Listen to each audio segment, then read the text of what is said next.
Rocket ವೇಗದಲ್ಲಿ ಜಾಸ್ತಿ ಆಗುತ್ತಿರುವ ಚಿನ್ನದ ಬೆಲೆ ಇನ್ಮುಂದೆ ಯೂಟರ್ನ್ ಹೊಡೆದು ಅದೇ ವೇಗದಲ್ಲಿ ಕಡಿಮೆ ಆಗುತ್ತಾ? ಬಂಗಾರದ ಬೆಲೆ ಕಡಿಮೆ ಆದರೆ ಎಷ್ಟರ ಮಟ್ಟಿಗೆ ಕಡಿಮೆ ಆಗುತ್ತೆ ಮತ್ತು ಯಾವಾಗ ಕಡಿಮೆ ಆಗುತ್ತೆ? ಬಂಗಾರದ ಬೆಲೆ ಕಡಿಮೆ ಆದರೆ ಯಾಕೆ ಕಡಿಮೆ ಆಗುತ್ತೆ? ವೇಗವಾಗಿ ಏರುತ್ತಿರುವ ಬಂಗಾರದ ಬೆಲೆ ಜಾಸ್ತಿ ಆದರೆ ಎಷ್ಟರವರೆಗೆ ಜಾಸ್ತಿ ಆಗಬಹುದು? ಇನ್ನು ಮುಂದೆ ಬಂಗಾರದ ಬೆಲೆ ಮತ್ತೆ ಜಾಸ್ತಿ ಆಗ್ತಾ ಹೋದರೆ ಯಾವ ಕಾರಣದಿಂದ ಜಾಸ್ತಿ ಆಗ್ತಾ ಹೋಗುತ್ತೆ? ಈ ಎಲ್ಲ ಪ್ರಶ್ನೆಗಳಿಗೆ ಉತ್ತರ ಗೋಲ್ಡ್ ಮತ್ತು ಸಿಲ್ವರ್ನ ಎಕ್ಸ್ಪರ್ಟ್ ಆದಂತಹ ಕುನಾಲ್ ಅವರ ಅಭಿಪ್ರಾಯವನ್ನು ನಾನು ನಿಮ್ಮ ಜೊತೆಗೆ ಶೇರ್ ಮಾಡ್ತಾ ಇದ್ದೀನಿ.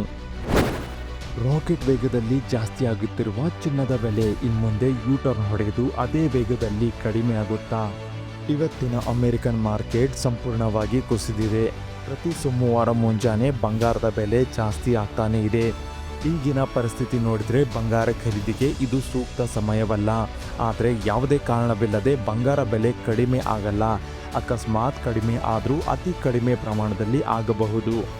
ಮೊದಲನೇದಾಗಿ ಬಂಗಾರ ಬೆಲೆ ಯಾವಾಗ ಕಡಿಮೆ ಆಗುತ್ತೆ ಅಂತ ಹೇಳಬೇಕಾದ್ರೆ ಇಂದಿನ ಮಾರ್ಕೆಟ್ ಮತ್ತು ಬಂಗಾರದ ವಹಿವಾಟು ನೋಡಿದರೆ these levels are not to by.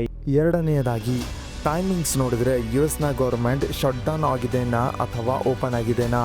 Russia ಮತ್ತು ಯುಕ್ರೇನ್ ಮಧ್ಯೆ ಏನಾದರೂ ಪಾಸಿಟಿವ್ ಚೇಂಜಸ್ ಬಂದಿದೆನಾ? ಇಂಥ ಏನಾದರೂ ಪಾಸಿಟಿವ್ ರೀಸನ್ ಬಂದರೆ ಬಂಗಾರದ ಬೆಲೆ ಕಡಿಮೆ ಆಗಬಹುದು. ಆದರೆ ಈ ಪಾಸಿಟಿವ್ ರೆಸ್ಪಾನ್ಸ್ ಬರಲು ಎಷ್ಟು ಟೈಮ್ ತೆಗೆದುಕೊಳ್ಳುತ್ತೆ ಅಂತ ಹೇಳೋಕ್ಕಾಗಲ್ಲ. ಮೂರನೇದಾಗಿ ಬೈ ಚಾನ್ಸ್ ಮೂರನೇ ವಿಶ್ವ ಯುದ್ಧ ಆದರೆ ಅಥವಾ US ಎಕಾನಮಿ ಕುಸಿದು ಹೋದರೆ ಇಂಥವೆಲ್ಲ ಘಟನೆಯಿಂದ ಬಂಗಾರ ಬೆಲೆ ಜಾಸ್ತಿ ಆಗಲ್ಲ. ನಾಲ್ಕನೇದಾಗಿ ನೋಡಿದರೆ ದಿನದಿಂದ ದಿನಕ್ಕೆ ಏರುತ್ತಿರುವ ಬಂಗಾರದ ಬೆಲೆ ನೋಡಿ. ಇವತ್ತು ನಾನು ಗೋಲ್ಡ್ ಪರ್ಚೇಸ್ ಮಾಡಿಲ್ಲ ಅಂದರೆ ಮುಂದಿನ ವಾರ 8,000 to 10,000 ಬೆಲೆ ಜಾಸ್ತಿ ಆಗುತ್ತೆ ಅಂತ ಎಲ್ಲರ ಮೈಂಡ್ಸೆಟ್ ಚೇಂಜ್ ಆಗಿದೆ. ಆದರೆ ಇದು ತಪ್ಪು. ಈ ತರಹ ಯಾವಾಗಲೂ ಬಂಗಾರ ಬೆಲೆ ಜಾಸ್ತಿ ಆಗ್ತಾ ಹೋಗುವುದಿಲ್ಲ, ಇದು ನಿಲ್ಲುತ್ತೆ. ಬಂಗಾರದ ಬೆಲೆ ಕಡಿಮೆ ಆದರೆ ಯಾಕೆ ಕಡಿಮೆ ಆಗುತ್ತೆ? ಇದರಲ್ಲಿ ಪ್ರಾಫಿಟ್ ಟೇಕಿಂಗ್ ಬಂದರೆ $50 ರೇಟಿಂಗ್ನಲ್ಲಿ ಕಡಿಮೆ ಆಗುತ್ತೆ. ಜಿಯೋಪೊಲಿಟಿಕಲ್ ನೋಡಿದರೆ ಜಿಯೋಪೊಲಿಟಿಕಲ್ ಡಿ-ಎಕ್ಸಲೇಷನ್ ನ್ಯೂಸ್ ಬರ್ತಾ ಇವೆ. ಅಥವಾ ಟ್ರಂಪ್ ಹಾಕಿರುವ ಟ್ಯಾರಿಫ್ನ ಕಡಿಮೆ ಮಾಡಿದರೆ ಈ ರೇಟ್ ಕಡಿಮೆ ಆಗಬಹುದು. ಆದರೆ ಈ ಮಟ್ಟಿಗೆ ಬಂಗಾರದ ದರ ಜಾಸ್ತಿ ಆಗುತ್ತೆ ಅಂತ ಯಾರೂ ಕೂಡ ಊಹೆ ಮಾಡಿರಲಿಲ್ಲ. ವೇಗವಾಗಿ ಏರುತ್ತಿರುವ ಬಂಗಾರ ಬೆಲೆ ಜಾಸ್ತಿ ಅಂದರೆ ಎಷ್ಟರವರೆಗೆ ಆಗಬಹುದು? ಬಂಗಾರ ಏರುತ್ತಿರುವ ಬೆಲೆಯ ರೇಷೋ ನೋಡಿದರೆ ಪ್ರತಿ ಸೋಮವಾರ $80 ಜಾಸ್ತಿ ಆಗ್ತಾ ಇದೆ. ಇದರ ಹಿಂದಿರುವ ಕಾರಣ ಆದರೆ ಏನು? ಇದನ್ನು ಯಾರಿಂದಲೂ ಜಸ್ಟಿಫೈ ಮಾಡೋಕ್ಕೆ ಆಗ್ತಾ ಇಲ್ಲ. ಆದರೆ ಇನ್ನು ಮುಂದೆ ಜಾಸ್ತಿ ಆಗಲ್ಲ. ಬಂಗಾರ ಬೆಲೆ ಜಾಸ್ತಿ ಆದರೂ ಮ್ಯಾಕ್ಸಿಮಮ್ $80-100 ಜಾಸ್ತಿ ಆಗಬಹುದು. ಇನ್ನು ಮುಂದೆ ಬಂಗಾರದ ಬೆಲೆ ಮತ್ತೆ ಜಾಸ್ತಿ ಆಗ್ತಾ ಹೋದರೆ ಯಾವ ಕಾರಣದಿಂದ ಜಾಸ್ತಿ ಆಗ್ತಾ ಹೋಗುತ್ತೆ? ನೋಡಿ, ಮಾರ್ಕೆಟ್ನ ಏನು ಮೈಂಡ್ಸೆಟ್ ಇದೆ ಅಲ್ಲ, ಜಾಸ್ತಿ ಅಂದರೆ ಜಾಸ್ತಿ ಖರೀದಿ ಮಾಡ್ತಾ ಹೋದರೆ ಹಾಗೆ ಖರೀದಿ ಮಾಡ್ತಾ ಹೋಗುವುದು, ಇದೇ ಜನರ ಮೈಂಡ್ಸೆಟ್ ಇದೆ. ಒಂದು ವೇಳೆ ಬಂಗಾರ ಇದೇ ತರಹ ಇನ್ನೂ ಜಾಸ್ತಿ ಆಗೋಕ್ಕೆ ಕಾರಣವೇನೆಂದರೆ ಮೊದಲನೇದಾಗಿ ಗ್ಲೋಬಲ್ ಬಾಂಡ್ ಮಾರ್ಕೆಟ್ನಲ್ಲಿ ದೊಡ್ಡ ಪ್ರಮಾಣದ ಏರುಪೇರಾದರೆ. ಫಾರ್ ಎಕ್ಸಾಂಪಲ್ US ಮತ್ತು ಜಪಾನ್ ಬಾಂಡ್ ಡೀಲ್ಸ್ ಇತ್ತೀಚೆಗೆ ಜಾಸ್ತಿ ಆಗಿವೆ.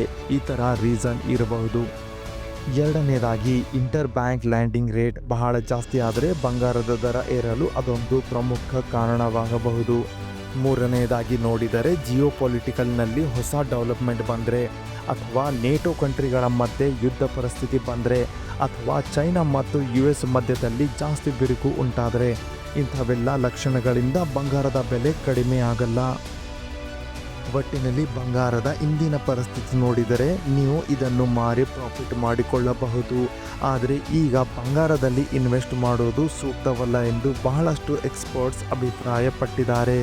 ಇದೇ ತರಹ ಇನ್ನಷ್ಟು ಟ್ರೆಂಡಿಂಗ್ ವಿಡಿಯೋಗಳನ್ನು ನೋಡಲು ಚಾನೆಲ್ನ ಈಗಲೇ ಸಬ್ಸ್ಕ್ರೈಬ್ ಮಾಡಿ. Thanks for watching.